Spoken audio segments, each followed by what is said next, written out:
Gentlemen, it is pro wrestling's giant personality, the height of independent wrestling, Mr. Larger Than Life, big time Ethan Higher, and you're watching the Final Count podcast.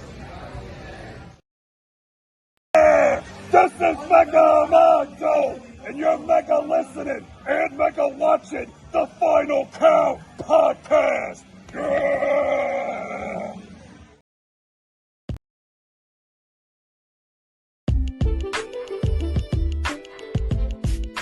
Welcome to the Final Count Spotlight. Here's your host, Ryan Mosley. Hello, everybody. It is the crop rocking, nickelback popping, curls for all the girls, the Terminator, Sam Beal, as seen on Impact Wrestling, and you are listening to the Final Count. Hey everybody, Anthony Corelli here, formerly known as Santino Morella, and you are listening to The Final Count. Hey, it's Eric Ortiz, voice of the Valley from OVW, and you're checking out The Final Count. Citizens, this is Super Z, and you're watching The Final Count. And that is right. It is that time again. It is the Final Count Spotlight time. And on this episode of the Final Count Spotlight, I'll be joined in just a few moments by my guest. He is former ROH Star, Brutal Bob Evans.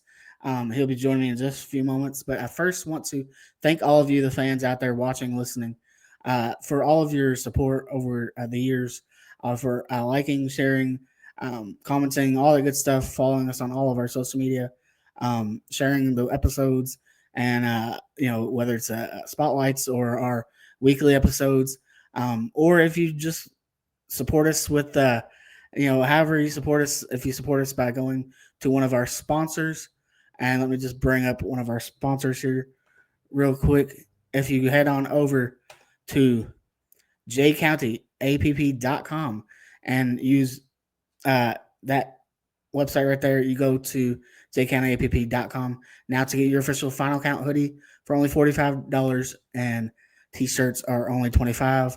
It's summertime, or getting to summertime, so we're in springtime right now. So go get yourself a nice t-shirt. It's only $25 over at jcountyapp.com, and that is our official Final Count t-shirts. And then again, hoodies are only $45 as well. But however you support us, and any way you support us by listening, by watching, we thank you in advance for that, and thank you for all of your support. But with that being said, right now, I would like to introduce my guest at this time. He is former ROH Star, Brutal Bob Evans. How are you doing, Bob? I'm good. How are you, my friend? Doing pretty good. I'm glad to have you on the Final Count. Glad to be on finally. Thank you. I'm glad we finally could do this. Boy, that's an all-star lineup you have. I saw all the plugs you did, and boy, I know quite a few of those guys. I've wrestled some of those guys, and that's quite a lineup you have. I have a tough act to follow. You can surely fill those shoes for sure. And so we have quite the lineup, and blessed to have that lineup for sure. And blessed to have you on the show all this week as well. So first of all, let me just ask you, everyone has that moment where they first decide to get into pro wrestling. What was that moment for you? When did you decide to get into pro wrestling? I would say probably I had been dabbling with it because I was 11 to 12 years old, and the War to Settle the Score came on MTV February 18th, 1985. And that was probably the one that just roped me in for good, with Mr. T being involved in the setup for WrestleMania 1. 6 weeks later, that was really the thing that roped me in. I was a huge Hulk Hogan fan. Wanted to see him go after that Roddy Piper and Mr. Wonderful and Cowboy Bob and all that. And, just kind of wanted to see that happen. And it was, cool as hell. And I was very fortunate to be kind of a young guy, a preteen, going into my teenage years, right when wrestling was red hot. I kind of envy the people that are kids now watching it because, it's red hot again. And, it's an exciting time. But it was an exciting time back then. So, yeah, I just started watching it and stayed with it, became the wrestling guy in my high school. And, if there was a person voted to become a pro wrestler, it would have been me. And I didn't have an amateur wrestling program in my school, but I'm sure I would have done it if I had one. And but yeah, and just went into college and started doing backyard wrestling with a buddy of mine, Mark Amaral, and then we put it on public access, which is for the young kids out there. That was basically YouTube on cable, and put a number at the end of it. My home phone number, and said, give us a call if you want to wrestle with us, because we considered us like a wrestling club. And I got a call from a local pro wrestler in town. I live in Massachusetts. He lived about 20 minutes away from me. And he said, you guys really seem like you have a passion for this. If you want to come join us, we're a little bit ahead of you in this business, and we'd love to train you. And it was me and another guy, and that was February of 1992. And the other guy lasted one class, blew out his knee, never came back, and I'm still here. 33 years and 3 months later. Wow. Oh my goodness. 33 years is a long time. So now when you growing up and watching wrestling, and you talked about, you're that kid in high school.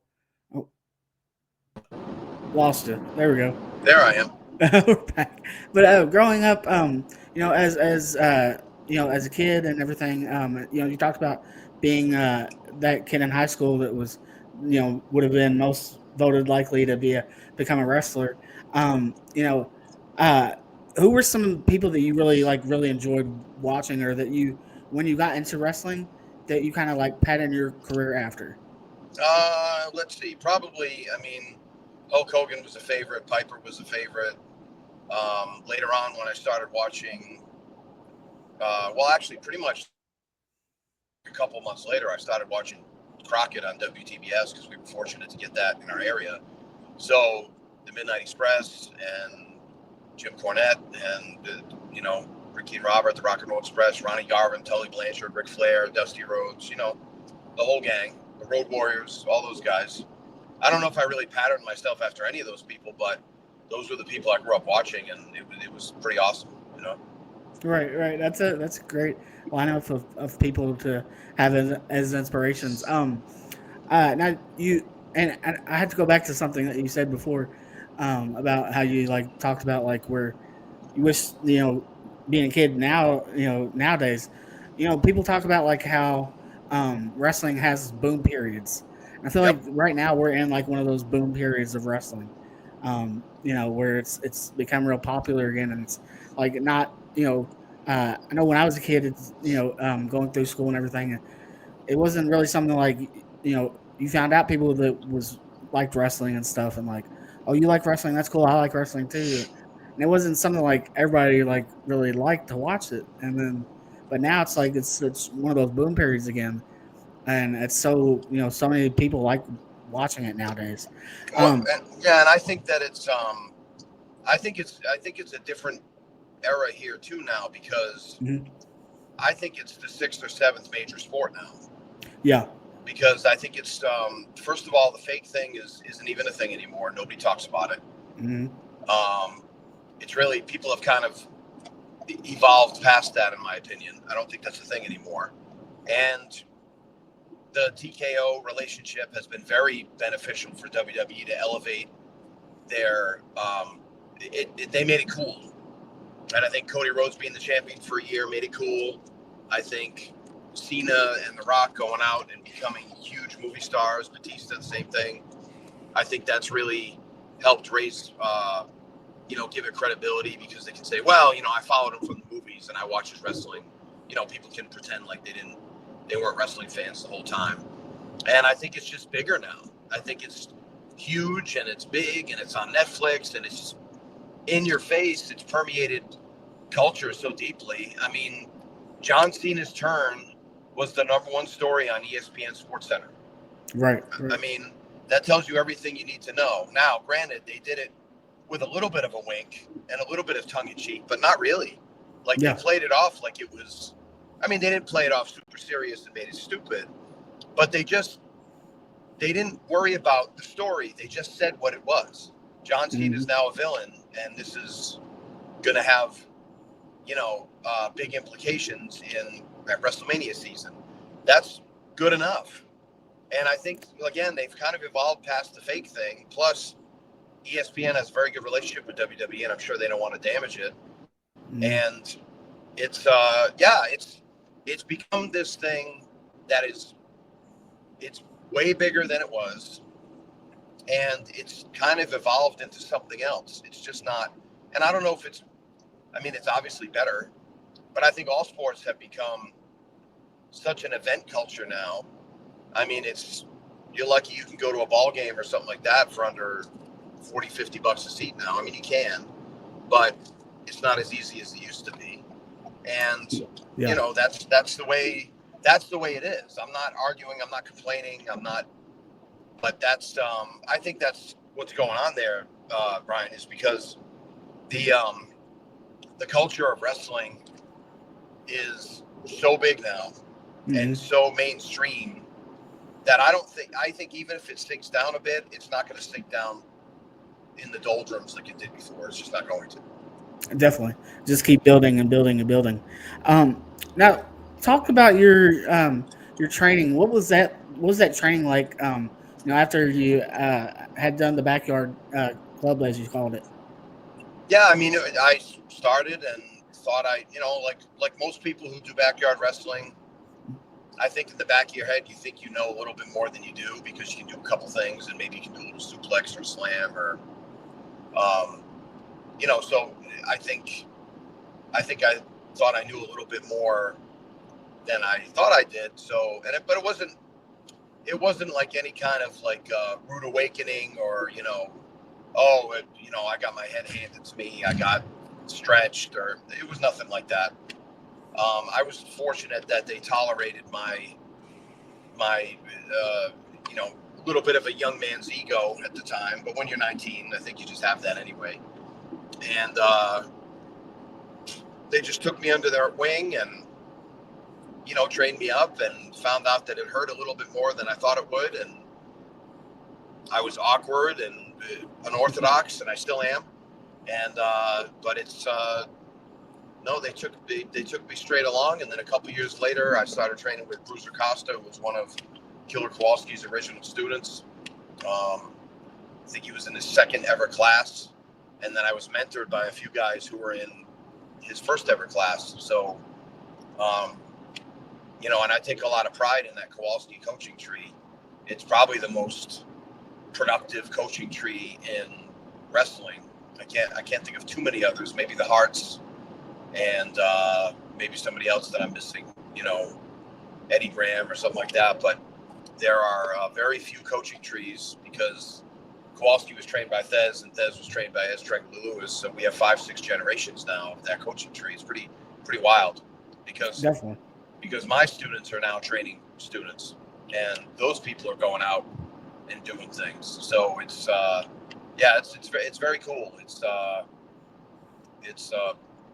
You hang around long enough and you get to see all this stuff kind of develop and it's neat. I'm definitely not one of those bitter old guys. That's for sure. I still love the business. I still love helping people. It's my favorite thing to do. And I had some really good coaches. I had some coaches that weren't so good. And I had some coaches that were kind of a-holes. And, but everybody has their own different coaching style. But I learned from everybody. And I also was a different guy back then. So I assume that some of the a-holeness probably came from me too. So, like we all are when we're younger and we don't know any better. So. Exactly. Yeah. And that's another thing, even as you're training people, even nowadays and everything, you never stop learning even yourself, and so that's a really cool thing too. Do you remember your first match and what was that like? My first match is it ends up being kind of a wild story, and I don't want to bring it down here. I'm just going to warn people that it gets a little dark, but it has nothing to do with me. I was, I worked with a guy who had been wrestling for a couple of years named, he wrestled as Jerry McRae, but his name was Bobby Moran, and very nice guy, took good care of me. He was only a little bit ahead of me in the business, so he did the best he could. He was the bad guy, I was the good guy. April of 1992, I believe, and New Bedford, in a mill, an empty mill, and took the best care of me he could. And then, a few months later, he was actually murdered by his son. Him and his wife were murdered by his son. He shot both of them in cold blood. It was awful, because he was such a nice guy. I didn't realize he had a lot of stuff going on at home, but it just goes to show you that the wrestling business is wild. I mean, the second show I was ever on, and this was not any of the people I just mentioned, but there was another guy who got arrested for a statutory and got carried out by the cops. Oh my! So yeah, it was a wild time back then. And we also, here's another weird trivia thing, and it kind of showed up on a few YouTube specials and some documentaries and things like that. It might have even been in the Netflix documentary on Vince. That Geraldo Rivera episode of Now It Can Be Told. Geraldo had a vacation home in Massachusetts, so a lot of the bumpers that they did, he wanted to shoot in front of a ring so he could have, a illustration of a wrestling ring. So he went to our school, and there were a couple things of the guys locking up and, just performing some wrestling stuff, just so he, kind of use it as a push off to the next segment. So right. I was a part of that too. I didn't show up in the documentary, but I watched all the stuff being done, and I got to meet Geraldo Rivera. That was cool. But yeah, it was, when I broke in, it was all the original, like right around the Ring Boy scandal and, the stuff that's is coming back, I guess, kind of bubbling back again, unfortunately. But that was all brand new. And I was, and my parents were a little concerned because they thought, it was our little local promotion was going to be wrapped up in all this seedy stuff. And I said, well, some interesting things have happened, but they haven't happened to me. Right. So, aside from getting fired from promotions because I was mouthing off or just being a jerk or that kind of stuff, no crimes, nothing like that. We try to behave ourselves when we can. So. Most definitely. Yeah. Well, that's some crazy stories right there. Oh yeah. That first match thing, that's crazy. You have the match with the guy, and then a couple months later ends up deceased. That's yeah, wild. it was wild. And I mean, it wasn't like something that's going to be on a documentary because they arrested the kid. He copped to it, I guess. He had a lot of challenge. He had a lot of problems, and I had met the kid. He was nice enough. He was nice enough to me. I didn't notice any tension between him and his father or anything like that. So I don't know if just he had a lot of mental problems or, I don't really know, It's, mental health was, obviously people were sensitive to mental health, but I think they weren't as sensitive, more sensitive to it now, that kind of stuff. So, but yeah, I didn't want to bring the room down. It's really more of an interesting, it's a dark story, but it's kind of a weird, unique, interesting story too, Definitely, most definitely. Yeah. While we're talking about matches, if you could pick 3 matches that you've had up to now in your career as your favorite matches, what matches would you pick? One of my favorite matches was probably with Cheeseburger at Final Battle. We were the YouTube exclusive. I really wanted us to get on the pay-per-view, but that just wasn't possible due to time. And they didn't think we were, in my opinion, I don't think they thought we were significant enough. And all I remember is that when the graphic came up, the place went crazy. Like it was one of the headline matches on the show. So I felt really, really vindicated at that point. And then went out and did our thing and had a very enjoyable match. That was the most relaxed I'd ever been in a Ring of Honor ring, and because I felt like I could finally be myself, and it was an honor to put him over and give him the win that kind of kicked off his career. He's Brandel Cheeseburger has become quite, I've become quite fond of him, good friends for a long time now, and he's become a hell of a trainer. He took over the Ring of Honor dojo, and now it's the Worldwide Dojo in Bristol, PA, and he does a great job training people. And so that was one of my favorite matches. Actually, I had an Iron Man match with him at his school later on when I was my 50th birthday week, and that was a hell of a match too. And it was fun to see 7 years later the improvement, all the improvement and all the. It was I was very impressed. And then I don't know. I mean, I've had a lot of good matches. None of them really stick out as I don't really look at it that way too much. If you have good matches and they kick ass, it's let me see what else. Maybe the final battle match that we had the 2 years before that, where I tagged with him and we opened up in New York City. That one was very gratifying because I was there managing Mike Bennett the year before, and I said, I'm going to get here. I'm going to wrestle here next year. And it was one of the few times I've made some kind of a declarative statement to myself, and it's happened kind of the way it was supposed to happen. Usually I make those statements and I end up getting there eventually. But this one, actually, I said, I'll be there next year. And I did. And I got there next year. So that was a very gratifying match too. So yeah, it was, and then, I don't know, for number 3, maybe wrestling Vinny Marcellia.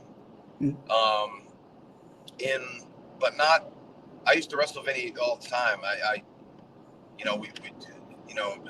mentored him. I don't know if I quote unquote trained him, but we trained a lot at the same school, and I mentored him and I wrestled him a lot when he was young, and we had some really fun matches. But I got to wrestle him later on when he was already in Ring of Honor and the previous to Sinclair Ring of Honor, and I got to wrestle him and I got to see the improvement and how good he was, and it was really fun to see that.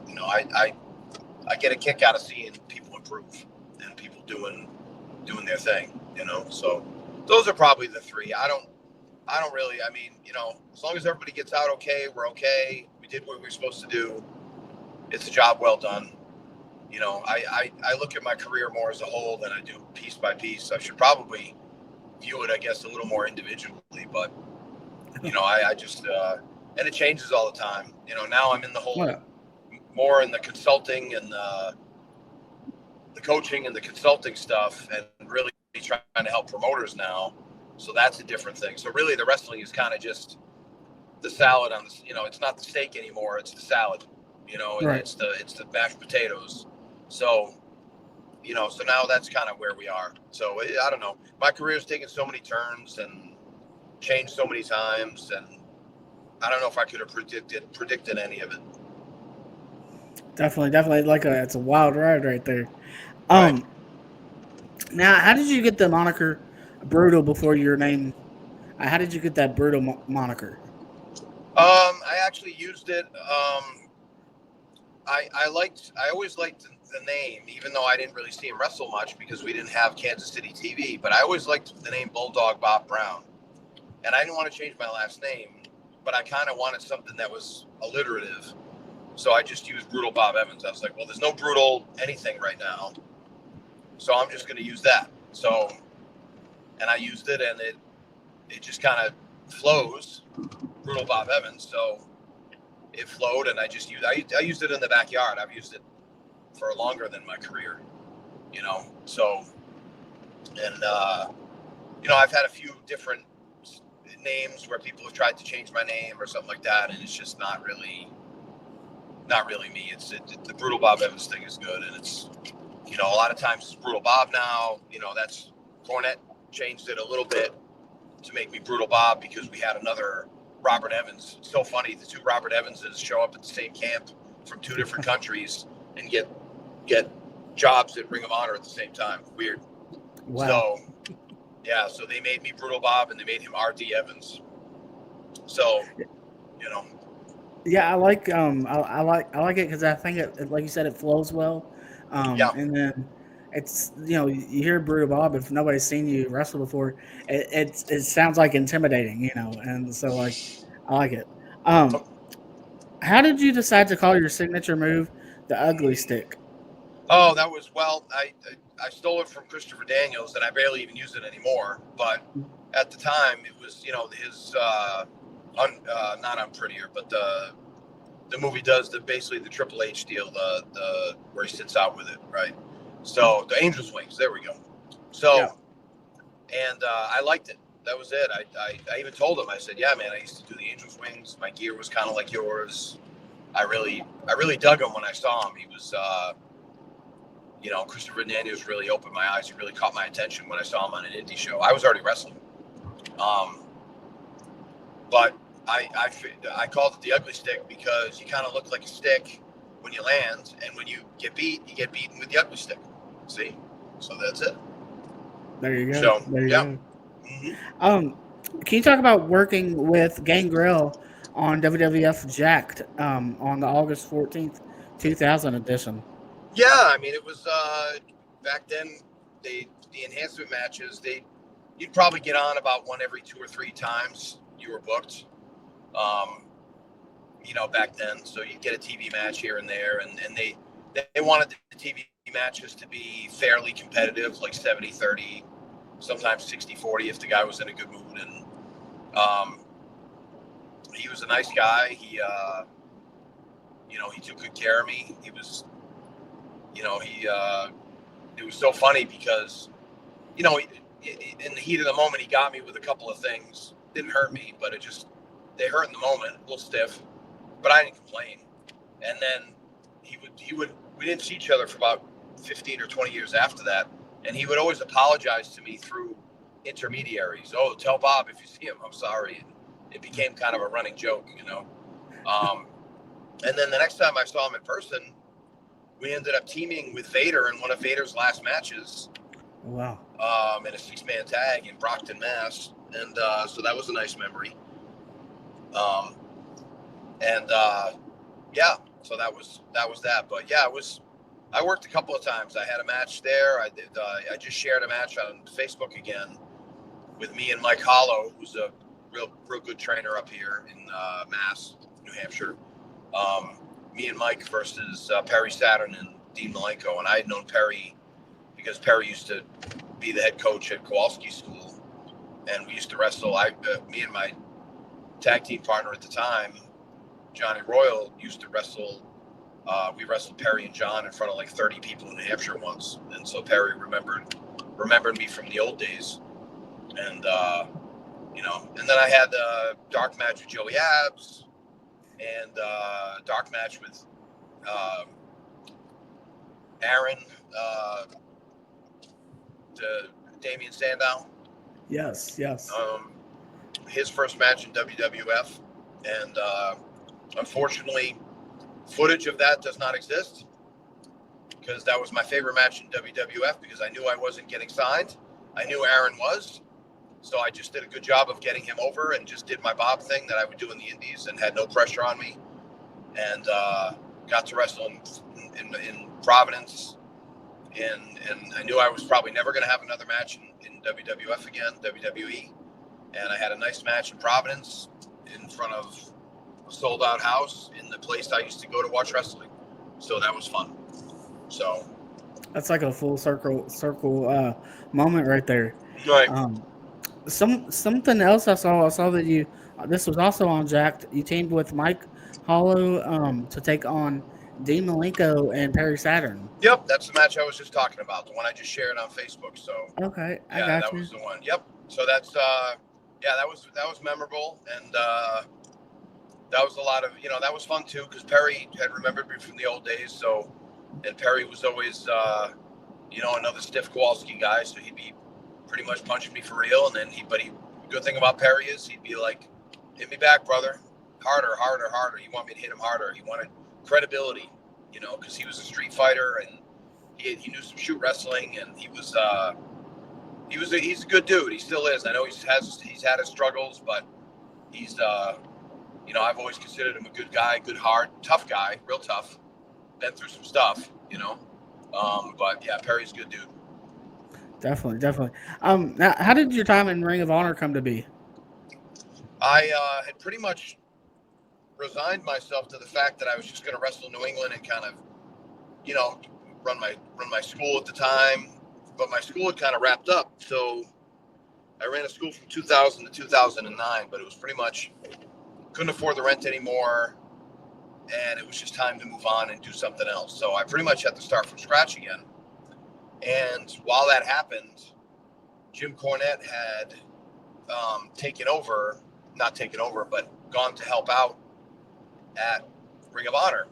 And he was trying to get them a TV deal. And then Kevin Kelly, who's my best friend in life and wrestling, his son is my godson. He worked closely with Jim. He was going to be the announcer, and then he was going to help with talent relations and things like that. So Kevin said, hey, you might want to try this because this could be a good opportunity for you. So I they had a trial camp, and I went and I paid my money. I didn't get any special favors. And I tried out as a 37-year-old guy who had nothing to lose and showed a lot of passion, showed a lot of, fire, really wanted to, got kicked in the face, had a mouthful of blood, and, really, by accident. Nobody did it on purpose. And just showed a lot of passion and a lot of, just a lot of desire to be a part of Ring of Honor. And so Jim Cornette called me, and he's like, hey, I can see the passion. I can see what I was very, I really wanted to see, you belong in this company, but I don't know if you're going to like the job I'm offering you. And I said, well, what do you want me to do? He says, I want you to manage Mike Bennett. And Mike Bennett was one of the guys I trained. So he wanted me to basically be kind of a mutated character of who I really was. Like, I was the jealous ex-wrestler who never made it and was going to live vicariously through Mike. That's what he wanted. So, and he wanted me to kind of dress like Mickey from Rocky to give that really old-time wrestler feel. And so I did that for a while, and then I kind of mutated into my own thing, because it really wasn't me. It was a good launching pad, don't get me wrong, but it really wasn't me. So I had to figure out who I was. And as that was kind of going on, I'd manage Mike at all the TVs. I'd do that stuff, and then I'd start going to the other tryout camps that they had, where they'd have one every couple of months, where they'd be trying to develop talent and pick up talent from the independents and sign them to Ring of Honor contracts. And I started coaching at those things, and that's really where my reputation started showing up as like a coach and a seminar guy, So, definitely. Yeah, I remember when ROH came here to Louisville to OVW. Yep. I remember you was on one of the TV tapings on that Wednesday night, and then of course ROH tapings that Thursday and Friday, I believe it was. Yep. So that, yeah, I remember those days for sure. Yep. Now, can you share any stories working with the Briscoes? Well, I only actually had one match with the Briscoes, but I was there when they started at Jim Kettner's in Delaware, because I was wrestling for Jim Kettner, and I remember they had just started wrestling, and they were wrestling the Haas brothers, and they were these like little guys who were super nice, but they were these little dudes, and they were like 18 and 19 or 18 and 17 or whatever they were. They were young guys, and just, we'd see each other at shows every once in a while, say hello, catch up. They were always very nice to me. They were always super cool to me. And then, we got a little bit closer later on when I came to work for the company. And, I talked a lot more to Jay than I did to Mark. I mean, I wouldn't say we were close, but I'd say we were definitely very, very friendly and friends. And Jay always admired the positivity I shared. He always liked that on when I posted stuff. He's like, "You're always very positive. You're always trying to mentor people. Keep that up." You know, those. You know, when I don't feel like I'm doing the right thing, I just look at a legend like that who we lost too soon, and the words that he gave me. You know, not like the day before he died. This was probably years, 2-3 years before that. But, he said, "Hey, just, keep doing what you're doing. We need more people like you in wrestling." And I hear that a lot from people, but with Jay, obviously it hits different now. But they were always great. They were always great to me. I mean, they're great to everybody. I can't really think of anybody that goes, "Oh, I can't stand the Briscoes." They're wonderful people. Underrated as far as intelligence and business acumen. And they've always done exactly what they wanted to do. They were running two or three successful businesses at once. They have great wives. They have great parents. They have great, kids who are well behaved. It just, they're just a good Christian family. And I always thought that they missed the boat. Sinclair missed the boat. I think they could have ridden them all the way by doing because Duck Dynasty was huge back then. Mm-hmm.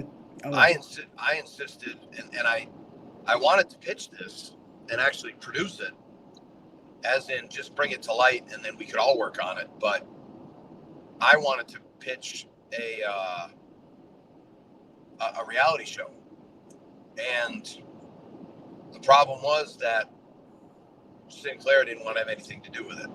So, and it kind of died on the vine. Nobody would take me seriously, and I'm like, this is Money in the Bank.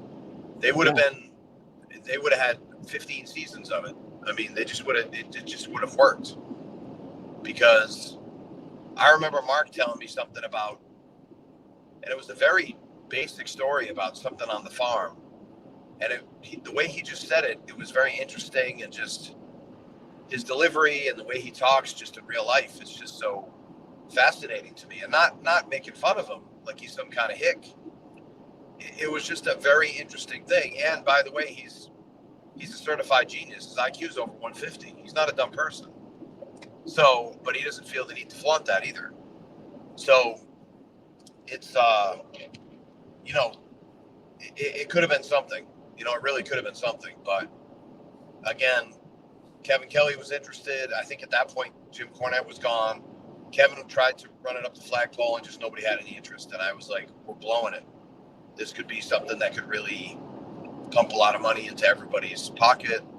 I wanted to produce it. I was serious. I was ready to write up a treatment, and they didn't want to have anything to do with it. So I just kind of let it go. But I'm sure somebody else had brought it up too. I mean, it was pretty straightforward that it should have been done, and they just never did it. So definitely. That would have definitely been something cool to capitalize on for sure. I think it would have made them millionaires, and I would have gotten a little piece of that, and I would have been the genius that brought it to light. But you know what I should have done? I should have pushed harder. That's what I should have done. It's not a regret or anything, but it's just something. It's a lesson. If you believe in something strong enough, you should advocate for it. Exactly. 100%. And I like how you said that. Nobody really has anything bad to say, and it's true about the Briscoes. I mean, they're great, like you said, great people, great Christian family, and everything too. And so just the whole family. I only wrestled them once for 2 minutes in a TV match, and they said, "Hey, I wish we could do more for you. I wish we could have a longer match. You know how much we." And this is when I was first in the company, when I was just kind of basically trying out, right? Basically a job guy, and they were, they were very, they deferred to me, which was great, but they didn't have to. They're good guys, and I knew my job that night was to lose to them in a convincing fashion, and that was fine.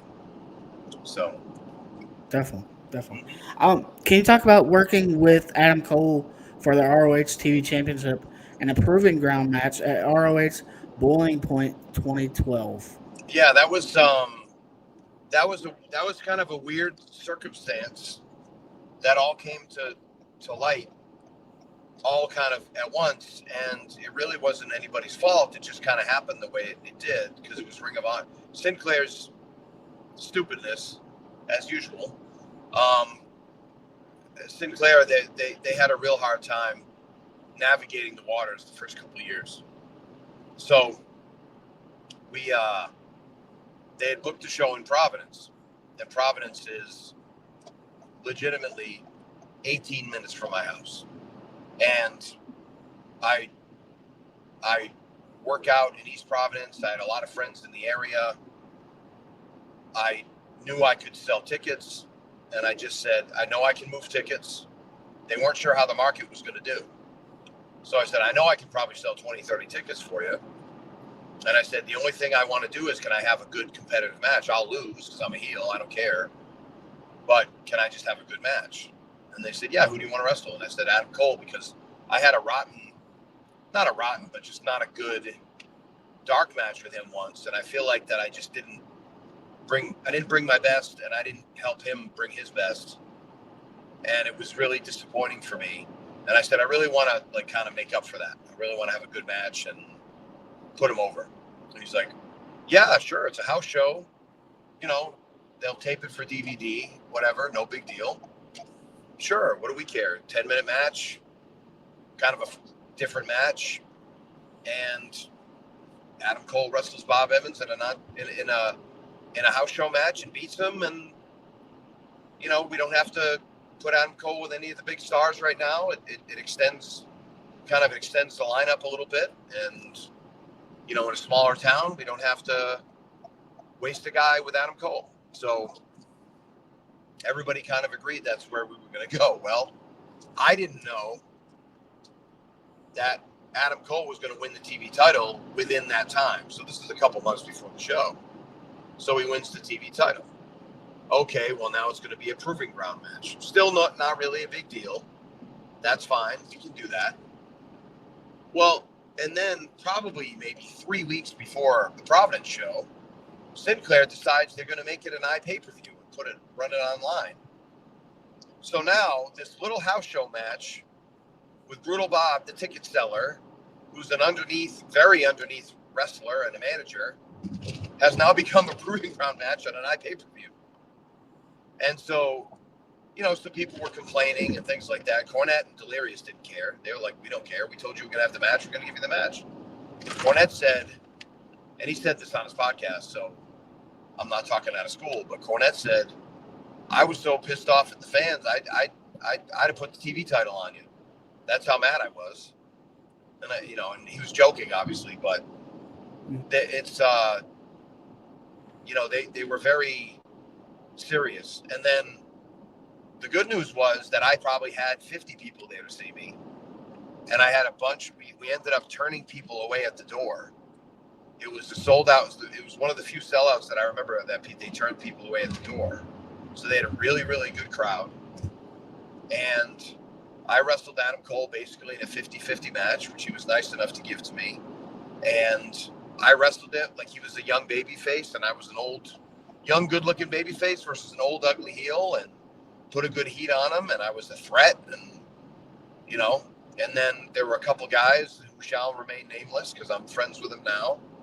And they said, I don't, when I came, I lost to him. He was winning his matches with the figure four at that point. And I just lost in the middle of the ring to the figure four, and that was it. But I put up a good fight, good 50-50 match, and that was it. So come back, and a couple of the guys in Ring of Honor said, we don't agree with that match. You should have wrestled like a manager. And they were like almost chewing me out. And I was like, I don't know what's going on here, because even though I was quote unquote managing Mike Bennett, I was never portrayed as a manager. I was portrayed as an ex-wrestler or a local has-been wrestler who never got a big shot. Well, to me, when you get a big shot, you're going to do everything you can to take advantage of it. So I brought everything I could, which wasn't enough, and Adam Cole still beat me. And I thought it was a fascinating story, because I said, Adam Cole is thinking about Roderick Strong. He's thinking about Jay Lethal. He's thinking about whoever, all the guys on Davey Richards, all the guys on the roster. He's not thinking about Brutal Bob Evans. Well, what happens Now it's like a trap game in football or baseball or basketball where you're looking past the opponent in front of you. So they obviously I wasn't going to win, but they don't beat you, but they do better because you're looking past them and you took them lightly. And the idea, and we didn't really tell the story, but the idea was that I was training, and and Kevin Kelly was there, and again he was my buddy, and he's putting me over, saying, "Boy, I don't think a lot of people thought Brutal Bob Evans had this in him," and all it was just me, in real life and in storyline, taking advantage of a situation. And there's guys that agree to this day and disagree to this day that I shouldn't have taken that much of the match. It should have been more of like a squash.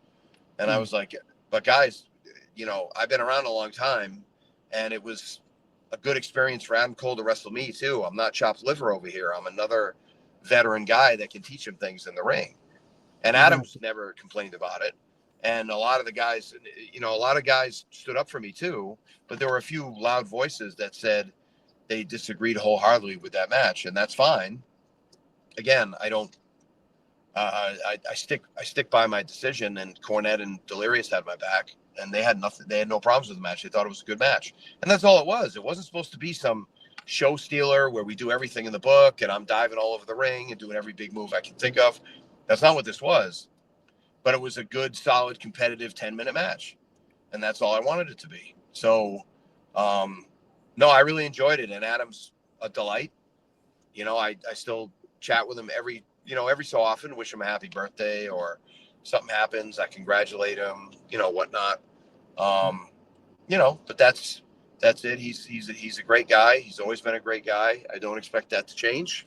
And, he was very gracious, because I'm sure he had other people in his ear saying, don't give Bob a lot of offense or whatever. And he's like, but this guy helped me, because I always tried to help Adam the best I could when he was just kind of starting out, and because I saw the potential. We all saw the potential. It wasn't like I had some great eye for his ability. Everybody saw it, but I tried to help him, and gave him some words of advice when I could, and great guy. And like I said, I haven't seen him in years, but I always wish him well, and seems like he's doing well, and he looks a lot healthier than he did a few months ago, which is great. But God bless. It was a great experience. It was controversial at the time, but not for me. I stick by my decision, but some people thought it was controversial. Oh well. Yeah, I mean, like you said, the story and everything, it worked perfectly. It fit the story and everything, and so the complaining, I don't get that. Like, I'm like, what, Well, yeah.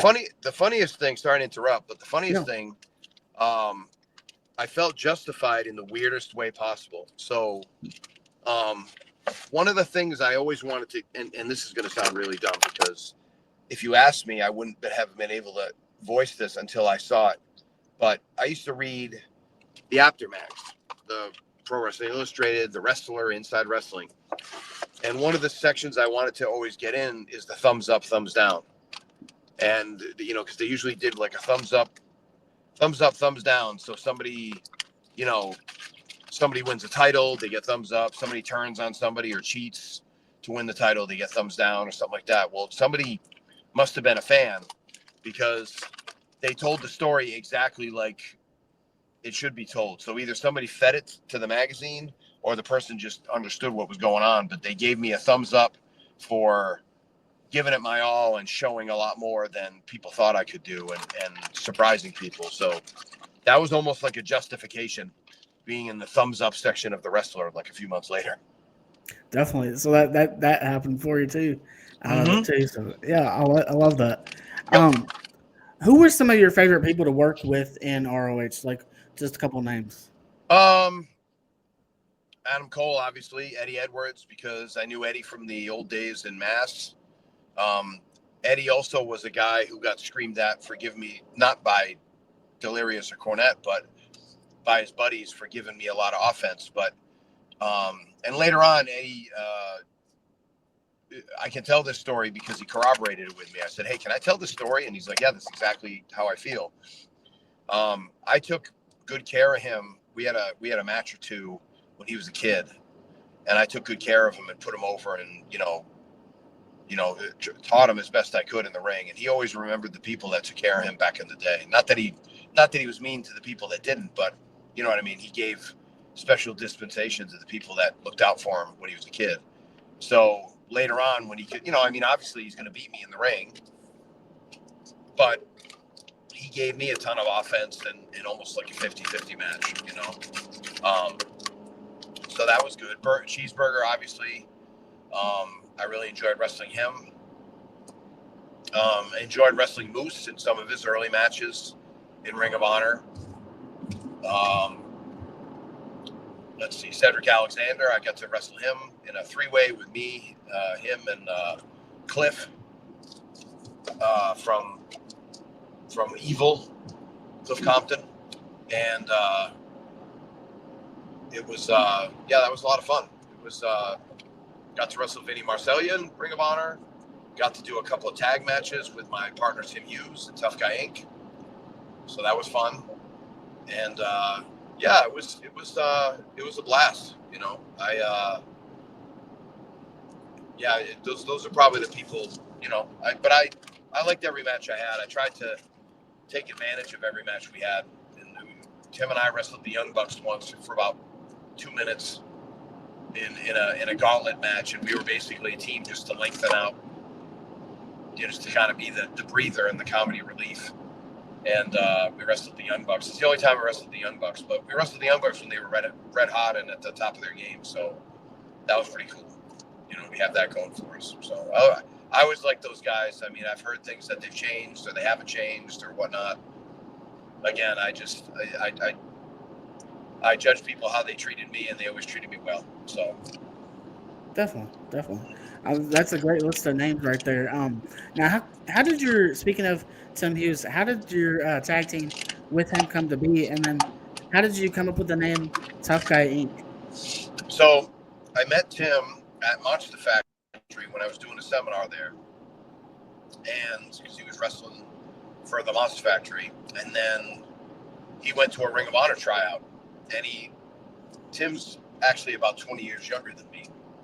So, and they were teasing. They were because he's pasty white skin and a redhead. So they were like, he's a ginger. He looks like your son. He looks like your son. And I just finished the feud with Berger, or was in the middle of the feud with Berger.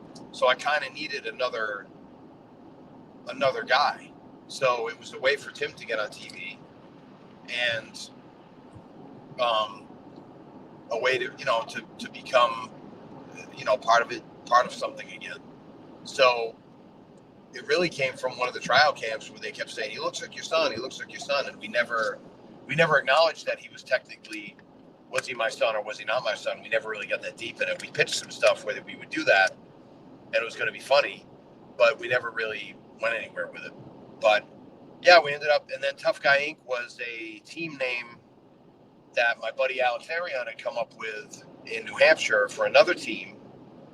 And those guys were like little guys who thought they were big shots, like they were like little, almost like mafia enforcers, but they were these little guys. They weren't like micros or anything, but they were just small guys, like 5'4", but they thought they were big shots.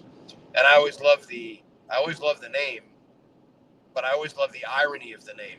So it's an ironic title, whether we're heels or baby faces. When we're heels, we're not really that tough. And when we're baby faces, we're just nice guys who just love, Tough Guy Inc. is kind of ironic because we're nice people. So yeah, I love that name right there. That's really, really cool name right there. Right. So what are your thoughts on like gimmick matches and like just being, like for me, a gimmick match, I like to have a gimmick match. I love to see gimmick matches. Don't get me wrong, but I like to have a gimmick match, not just for just to have a show full of gimmick matches, but I like to have gimmick matches when, to mean something, to blow off a feud or to continue a feud. What are your thoughts on gimmick matches? Yeah, I don't think you need heavy stipulations in matches unless they're going to blow something off or build to something else. I think people rely on that way too much, like Jim Cornette says, lazy booking. I'm actually starting a promotion with Kevin Kelly in Pennsylvania coming up this August of 2025 as we're recording this a few months from now.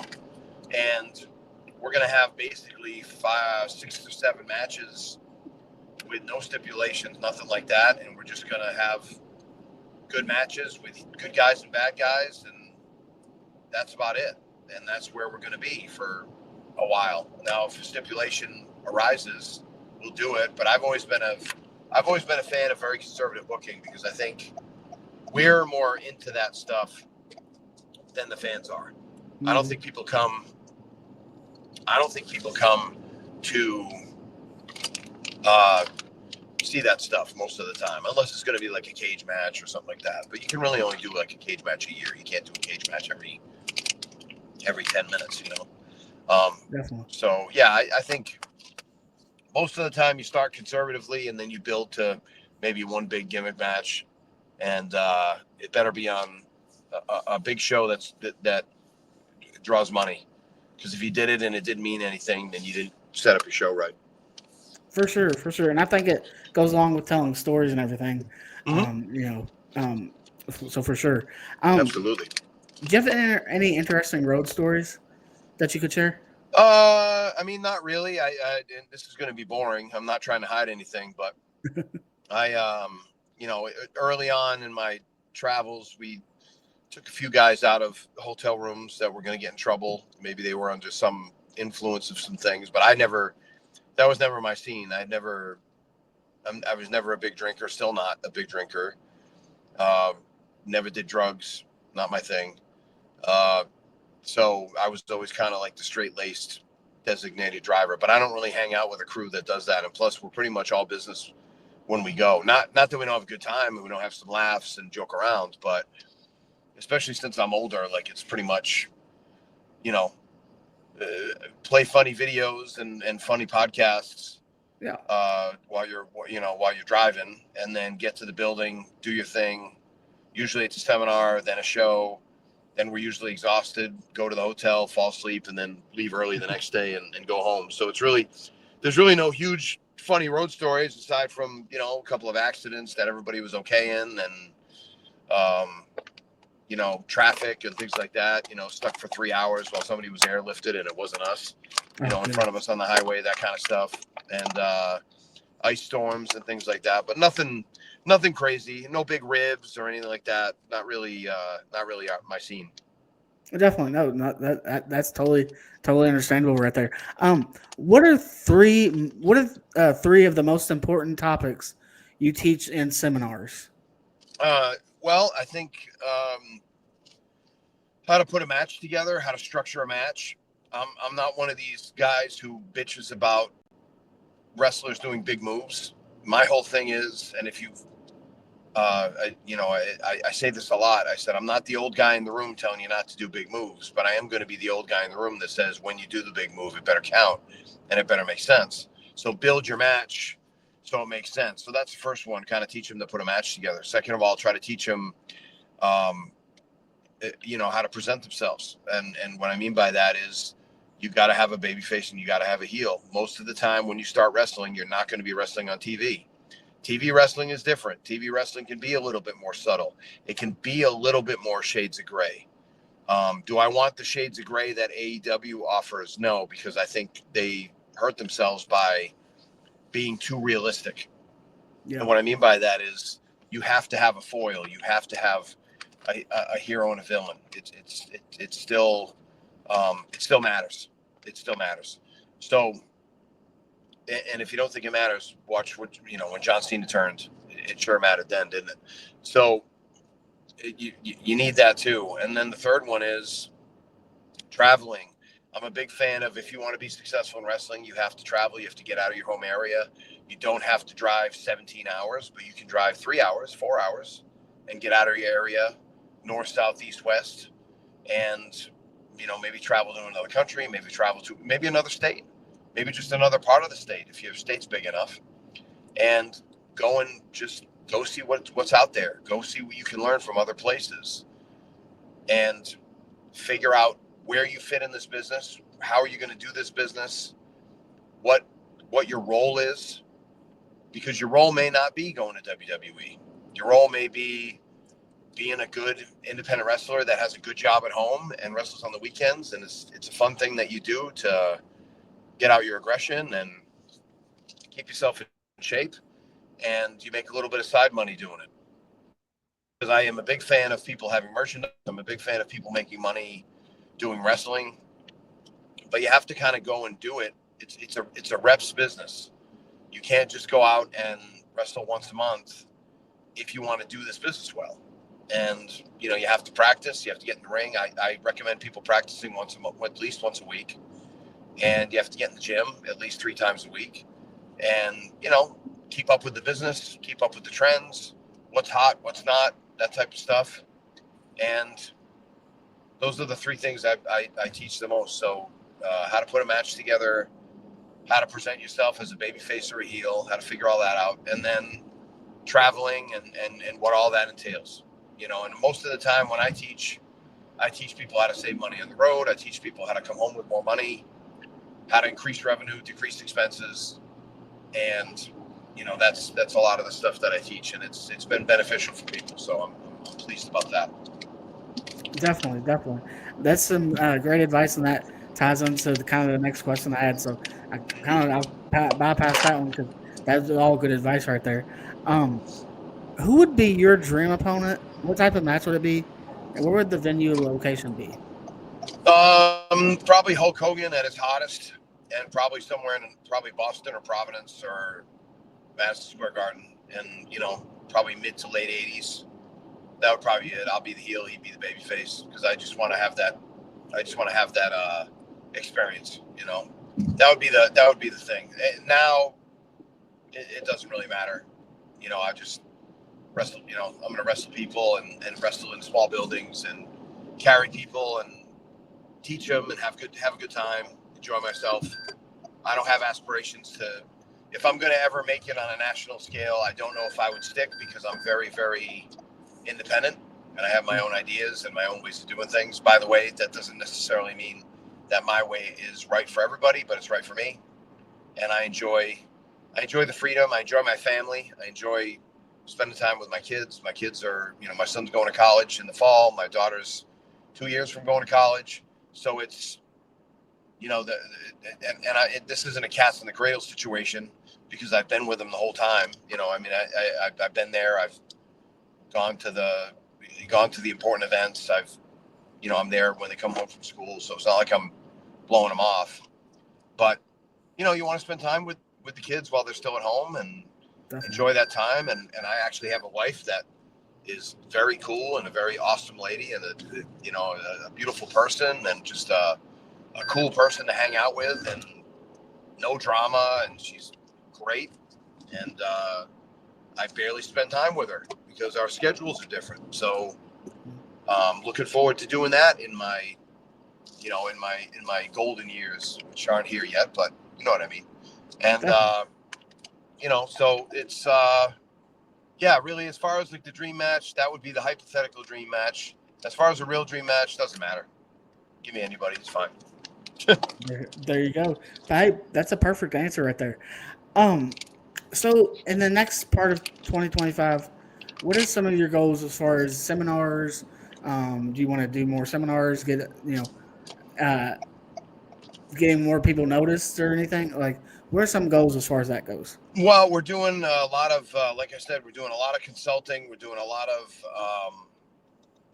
getting out there, teaching promoters, and I've really kind of leaned into this promoter class that I actually have one coming up on Tuesday, starts Tuesday, May 27th. And if you're past, if this ends up being past that when you're listening to it, if it's anywhere near it, just contact me and I can give you the previous class and you can catch up. But I'm doing it's prowrestlingclass.com is where I'm doing a lot of that stuff now. And I'm doing a lot of online stuff because I'm realizing that people really need it. And we've been working. Kevin and I have been doing it separately, and we've also been doing it together, where we've been helping promoters grow their business, organize themselves, get out and become bigger than they are now. And really, we've worked with a few people that have tripled their business in a couple of months. And it's been real gratifying, because I don't want to see good people who are trying to give pro wrestlers a stage. I don't want to see them get discouraged because they're not making any money and they're not, getting the profits of a good, reputable business. But you have to teach them that, hey, you have to kind of be a little bit more serious. You don't have to be dead serious about it like a cold corporate raider, but you got to kind of be a little bit more serious about it. And we got to organize it, and we got to promote a lot harder, and we got to let people know that we're in town. And that's really the goal now, is to get promoters going, get the business popping, kind of get ticket sales up, because live events are, a lot of live events have gone away. So we have an advantage there. And WWE keeps cutting down their house shows. And when they do, they charge you $150 to go. Yeah. So, and I'm not bitching. Spend your money. You're going to have a great time. You're going to see all the big stars. Mm-hmm. But if you can't afford that, and a lot of people can't, you can still spend $20, $25 and go see some really good wrestlers doing a great job. And they'll take pictures with your kid, and your kid is going to have a blast, and they're going to yay and boo and hoot and holler and have a great time. And that's what you want. It's about an experience. And I really liken us to minor league baseball. So, and as far as getting wrestlers noticed, I think if we give them good fundamentals, if we give them good ways to present themselves, do their social media well. I'm a big social media person too. I've grown my audience 15% in the last year. So I'm learning as like everybody else is. And you have to push hard, and you have to do the right things, and you have to do repetition, and consistency, prolificness, and relentlessness in all things in social media. And so, we teach a lot of different things. So, and obviously the in-ring stuff, the out-ring stuff, staying in shape, all those things. So that's kind of where we are. And as far as getting noticed, my advice to young wrestlers or old wrestlers, or people that just want to get noticed, I think Richard Holiday put it out recently, and it's good advice, is make the stuff that you do seem important, because perception is reality. So if you treat it seriously and you treat it with importance and you publicize your stuff, people are going to say, wow, that person's really busy. They're really out there. They're really doing their thing. If we post once every 2 weeks about silly stuff or arguing about paydays or whatever, then it's not anything anybody wants to read. So you have to, social media is a thing. It's real. It's not going away. It may change, but it's not going away. And you're going to have to learn how to deal with it and use it to your advantage. So those are the things we basically teach at our seminars too. So there you go, 100%. Yeah. Any upcoming shows, appearances, or seminars you would like to promote? Yeah, we have. Let's see. I'll be in Siri. My watch must have liked what you said. I don't know. She spoke up. I have a couple things coming up in this weekend. I don't know if it'll air in time, but might as well just say it anyway. I'll be at Vancouver Island Pro Wrestling in Vancouver, British Columbia, Canada, this weekend. And then I'm taking a week off for my son's graduation. Then I come back. I'll be in Texas. I'll be in Sweetwater and Laredo, Texas, the week after, June 6th. June 7th and 8th. And then I will be in, let me see here. I'll be in Virginia, June 14th, Yorktown, Virginia. And the week after, it's my daughter's dance recital, so I have the weekend off there.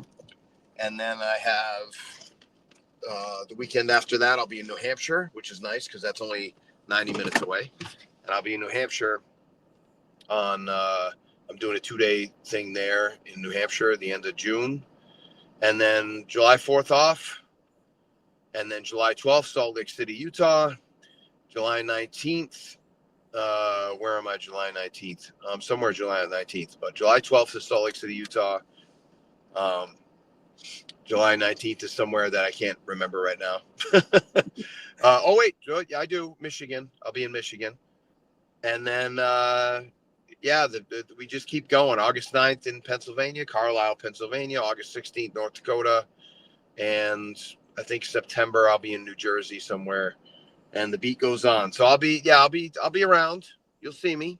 I'll be doing my thing. We'll be doing a lot of online classes. Check out prowrestlingclass.com. And then I might as well hit all the plugs for the social media, but it's almost always at Brutal Bob Evans on Facebook, Instagram, TikTok, Twitter /X, and then Real Brutal Bob Evans on YouTube. I'm starting to get that channel going. Kevin and I do a podcast called Bob and Kevin Almost Live.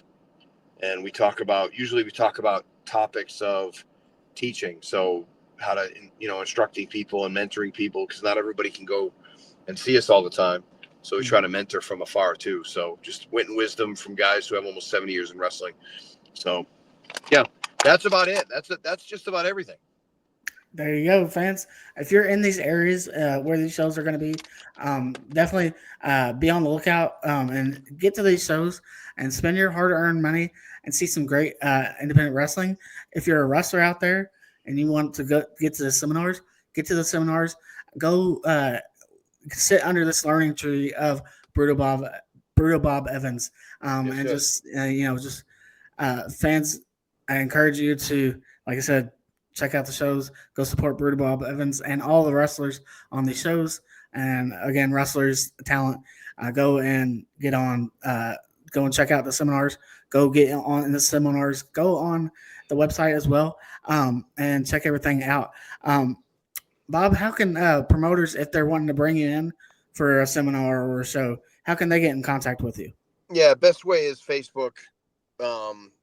Just go on Instant Messenger, hit me up there. But you can get me on Twitter. You can get me on Instagram at Brutal Bob Evans. Again, like I said earlier, that's the best way to do it. There you go. And also, fans, definitely want to encourage you to go follow Brutal Bob on all of his social media and check out. You can see where he's going to be next as well on there as well. And I post some stuff as well as need be as well. And if a promoter wants to get in contact with him, we'll send you his way as well. So there we go. Brutal Bob, I'd love to thank you for coming on the show. You're welcome to come back anytime, sir. I appreciate it. Thank you so much.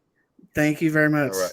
Take and care, ladies and gentlemen, as I say every week, we will see you down the road.